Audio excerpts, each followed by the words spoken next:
Good morning everyone, welcome to my channel study smart with R K. तो ये आज की 15 सितंबर की कुमार गौरव सर की करंट अफेयर्स क्लास का रिवीजन है, जिसमें हम उनके 11 करंट अफेयर क्वेश्चंस का रिवीजन करेंगे। आपको क्लास पसंद आए तो प्लीज़ वीडियो को लाइक, शेयर और सब्सक्राइब जरूर कीजिएगा।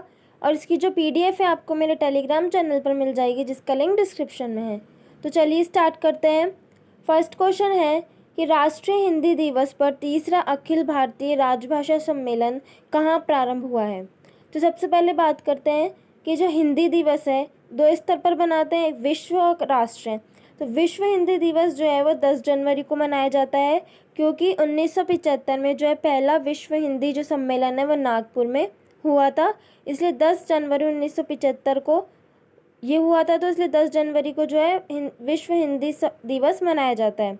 और राष्ट्रीय हिंदी दिवस 14 सितंबर को मनाया जाता है, क्योंकि 14 सितंबर 1949 को जो हिंदी राजभाषा इसको बनाया गया था। पहली बार जो है हिंदी दिवस, राष्ट्रीय हिंदी दिवस, वो 1953 में मनाया गया था। 14 सितंबर 2023 को जो है तीसरा अखिल भारतीय राजभाषा सम्मेलन जो है वो हुआ है, कहाँ पर? पुणे, महाराष्ट्र के अंदर शिव छत्रपति खेल परिसर में। नेक्स्ट है कि 12वां विश्व हिंदी जो सम्मेलन है वो कहाँ हुआ था? फिजी में। अब राजभाषा की बात करें तो ये किस में है? भाग 17 में, आर्टिकल 343 से लेकर 351 के तक है। अब इसके कुछ इम्पोर्टेंट आर्टिकल्स है, कौन कौन से? आर्टिकल 343 में क्या है कि संघ की राजभाषा का उल्लेख है। आर्टिकल 344 में राजभाषा के लिए अगर कोई आयोग बनेगा तो उसका है। और 350A में क्या है? प्राथमिक शिक्षा जो मातृभाषा में होगी। और आर्टिकल 351 में हिंदी का विकास। फिर बात करें 8वीं अनुसूची की, इसमें पहले जो 14 भाषाएं थी, अब वर्तमान में जो 22 जो है भाषाएं हो चुकी है। 21वें संविधान संशोधन के तहत सिंधी जोड़ी गई, 71 के तहत नेपाली, मणिपुरी और कोंकणी, और 92 के तहत जो है बोडो, डोंगरी, संथाली और मैथिली। इस तरीके से 22 भाषाएं हो चुकी है भारत। फिर नेक्स्ट बात करें कि शास्त्रीय भाषा, तो भारत में कुल 6 जो है शास्त्रीय भाषा है। तमिल जो कि सबसे पुरानी है, तेलुगु, मलयालम, कन्नड़, संस्कृत और उड़िया। उड़िया जो है वो सबसे नई है। और शास्त्रीय नृत्य की बात करें तो टोटल 8 जो है वो शास्त्रीय नृत्य हैं। नेक्स्ट क्वेश्चन है कि हाल ही में देश में खोजे गए क्लैड 9 वायरस का संबंध किससे है। तो जो क्लैड 9 वायरस है वो वेरिसेल वायरस का वेरिएंट है, वेरिसेला वायरस का वेरिएंट है। वेरिसेला से क्या होता है? चिकन पॉक्स, छोटी माता जिसे कहते हैं। इसमें क्या होता है? बुखार, सर दर्द और शरीर पर जो है लाल चकत्ते हो जाते हैं। तो ये किस लिए? जो चिकन पॉक्स से संबंधित है, क्लैड 9 वायरस। स्मॉल पॉक्स जिसे चेचक या बड़ी माता भी कहते हैं, ये जो है वेरियोला वायरस से होने वाला है। अब विषाणु से होने वाले रोगों के बारे में देखते हैं। तो सर ने जो है इनको याद करने की क्या ट्रिक बताई थी कि रचना हमें पानी दो ज़रा, ये लो विष पी। तो इसको देखते हैं। R से है रेबीज, CS से chicken pox, small pox, H से हेपेटाइटिस, M से है मीजल्स, E से है इबोला, P से है पोलियो, D से है डेंगू, Z से है जीका और A से है एड्स। और विष से मतलब है विषाणु से होने वाले रोग। फिर बात करें कि हाइड्रोफोबिया, ये कौन से रोग को कहते हैं? रेबीज। हाइड्रोफोबिया मतलब पानी से डर लगना। कौन से वायरस से होता है? रेबीज कौन से वायरस से होता है? रैप्डो वायरस से होता है। इसकी जो टीके की खोज है वो किसने की थी? लुइस पास्चर ने। फिर स्मॉल पॉक्स के टीके की खोज किसने की थी? एडवर्ड जेनर ने। ये विश्व का जो है पहला टीका था। भारत जो है वो चेचक और पोलियो से जो है रोग मुक्त हो चुका है। एड्स की बात करें, ये HIV रीट्रोवायरस से होता है। इसका जो टेस्ट आता है वो कौन सा टेस्ट होता है? एलिसा टेस्ट होता है। और 1 दिसंबर को जो है वर्ल्ड एड्स डे मनाया जाता है। नेक्स्ट क्वेश्चन है कि वर्ष 2023 में ऑपरेशन पोलो की 75वीं वर्षगांठ मनाई गई। इस ऑपरेशन का संबंध किससे है? तो 1947 में जब हम आज़ाद हुए थे तो बहुत सी जो रियासतें हैं उसमें शामिल हो चुकी थी भारत में। लेकिन कुछ ऐसे जो रियासतें थी जो शामिल नहीं होना चाहती थी, वो अपना एक स्वतंत्र रहना चाहती थी। तो फिर उनको मिलाने के लिए जो कौन कौन से ऑपरेशन या क्या क्या काम किए गए वो देखते हैं। 3 रियासतें ऐसी थी, एक तो जम्मू कश्मीर, जूनागढ़ और हैदराबाद। तो जम्मू कश्मीर को जो महाराजा हरि सिंह है उसके विलय पत्र पर साइन करवा के उससे मिलाया गया। जूनागढ़ को जनमत संग्रह से, और जो हैदराबाद है उसको मिलाने के लिए ऑपरेशन पोलो चलाया गया था। एक सैन्य अभियान था जो कि 13 सितंबर 1948 को चलाया गया था, और फिर 17 सितंबर 1948 को जो है इसमें युद्ध जो है विराम हो चुका था, और 18 सितंबर को है जो भारत ने इस पर कंट्रोल कर लिया था। और उस समय यहाँ पर निज़ाम कौन थे? निज़ाम मीर उस्मानी। फिर बात करें नेक्स्ट कि सरदार वल्लभ भाई पटेल ने रियासत को भारत में विलय के लिए कौन सी नीति अपनाई थी? गाजर या छड़ी नीति, कैरेट एंड स्टिक पॉलिसी। अब कुछ महत्वपूर्ण ऑपरेशन मेघदूत सियाचिन के लिए चलाया गया था 1984 में। ऑपरेशन जीरो आवर 1942 में भारत छोड़ो आंदोलन। ऑपरेशन दोस्त तुर्की और सीरिया में चलाया गया था भूकंप से लोगों को बचाने के लिए। ऑपरेशन देवी शक्ति अफगानिस्तान में। ऑपरेशन गंगा यूक्रेन में। ऑपरेशन कावेरी सूडान में चलाया गया था, और उसमें किसने भाग लिया था? INS सुमेधा जो जहाज है उसने भाग लिया था। और ऑपरेशन करुणा ये म्यांमार में चलाया गया था। तो कुछ इंपॉर्टेंट ऑपरेशन है। नेक्स्ट क्वेश्चन है कि हाल ही में चर्चा में रही वेस्ट कोस्ट रिफाइनरी परियोजना का संबंध किससे है? तो जो वेस्ट कोस्ट रिफाइनरी जो परियोजना है ये रत्नागिरी रिफाइनरी है। ये जो है स्थापित होने वाली महाराष्ट्र में स्थापित होगी, और किसके सहयोग से? भारत, सऊदी अरेबिया और UAE। तो सऊदी अरेबिया की तो कौन सी कंपनी का सहयोग है? Saudi Aramco company. और UAE की कौन सी है? ADNOC company. अब भारत की कौन सी कंपनी है? भारत की 3 कंपनी इसमें शामिल है, IOC, Indian oil corporation, BPCL और HPCL। ये जो है वेस्ट कोस्ट रिफाइनरी परियोजना है भारत की सबसे बड़ी और पहली जो ग्रीनफील्ड रिफाइनरी होने वाली है। फिर IME EEC क्या है? I से है इंडिया, ME से है मिडिल ईस्ट, और E से है यूरोप, और EC से इकोनॉमिक कॉरिडोर।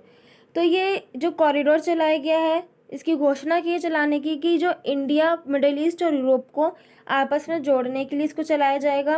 और इसमें कौन कौन से देश होने वाले हैं? भारत, UAE होगा, सऊदी अरब, जॉर्डन, इज़राइल, ग्रीस, यूरोप और USA। फिर अल नेफूज और रब अल खाली जो मरुस्थल है वो कहाँ पर है? सऊदी अरब में। जिब्राल्टर संधि जो है वो अटलांटिक और भूमध्य सागर को आपस में जोड़ती है। स्वेज नहर भूमध्य सागर और लाल सागर को जोड़ती है। बाबुल मंदेव संधि लाल सागर और अदन की खाड़ी को जोड़ती है। और हारमुज जल संधि जो है फारस की खाड़ी और ओमान सागर को आपस में जोड़ती है। नेक्स्ट क्वेश्चन है, उपराष्ट्रपति जगदीप धनखड़ ने बांध सुरक्षा पर अंतर्राष्ट्रीय सम्मेलन का उद्घाटन कहाँ किया है? तो बांध सुरक्षा पर अंतर्राष्ट्रीय सम्मेलन कहाँ हुआ है? जयपुर के अंदर। इसका शुभारंभ जगदीप धनखड़ जी के द्वारा किया गया है। इसकी थीम क्या है? क्या रखी गई इसकी थीम? सुरक्षित बांध सुरक्षित भारत। और इसमें जो है 2 पानी की रेल जो शुरू हुई है, इसका नाम क्या है? रेल का नाम क्या है? हिमसागर एक्सप्रेस और कामाख्या एक्सप्रेस। पानी की रेल का मतलब पानी पे चलने वाली रेल नहीं है। पानी की रेल का मतलब है इसमें जो रेल पर है वो एडवर्टाइजमेंट किया जाएगा, पानी को जो बचाने के लिए उसको बताया जाएगा। फिर आर्टिकल 63 की बात करें, इसमें कहा गया है कि भारत का एक उपराष्ट्रपति होगा। आर्टिकल 64 में उपराष्ट्रपति जो राज्यसभा का पदेन सभापति होगा। आर्टिकल 66 में निर्वाचक मंडल में कौन शामिल होंगे वो बताया कि संसद के जो सभी MP है उसमें होंगे। और आर्टिकल 69 में है शपथ। फिर है कि पहला संयुक्त राष्ट्र जल सम्मेलन का हुआ था न्यूयॉर्क में। COP 27 शर्म अल शेख मिस्र में हुआ था। COP 28 UAE के अंदर होगा। सिविल 20 जयपुर में। और उपराष्ट्रपति की बात करें वर्तमान में कौन है? जगदीप धनखड़। ये झुंझुनू के रहने वाले हैं। पहले जो है वेस्ट बंगाल के राज्यपाल थे ये, और मार्गरेट आल्वा को हराकर ये बने हैं। नेक्स्ट क्वेश्चन है कि हाल ही में किस देश से भारतीय वायुसेना को पहला C-295 MW परिवहन विमान मिला है? मोस्ट इम्पॉर्टेंट क्वेश्चन है। तो जो C-295 परिवहन विमान है वो स्पेन से भारत को मिला है। एयरफोर्स चीफ जो है VR चौधरी, उनको सैबिली स्थान पर ही सौंपा गया था। टोटल जो है इसमें कुल 56 विमान बनेंगे। 16 जो है विमान वो तो हमको स्पेन से प्राप्त होने वाले हैं, और जो 40 विमान है वो कहाँ पर बनेंगे? वडोदरा गुजरात में बनने वाले हैं। किसके सहयोग से? एयरबस और टाटा कंपनी के इन दोनों में समझौता हुआ है इन विमानों के लिए। 16 स्पेन से होंगे, 40 एयरबस और टाटा कंपनी के होंगे और इस तरीके से टोटल जो है 56 विमान बनेंगे।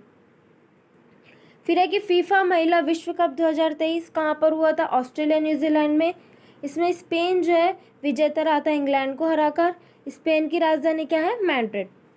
प्रचंड क्या है? हल्का लड़ाकू हेलीकॉप्टर है, लाइट कॉम्पैक्ट हेलीकॉप्टर।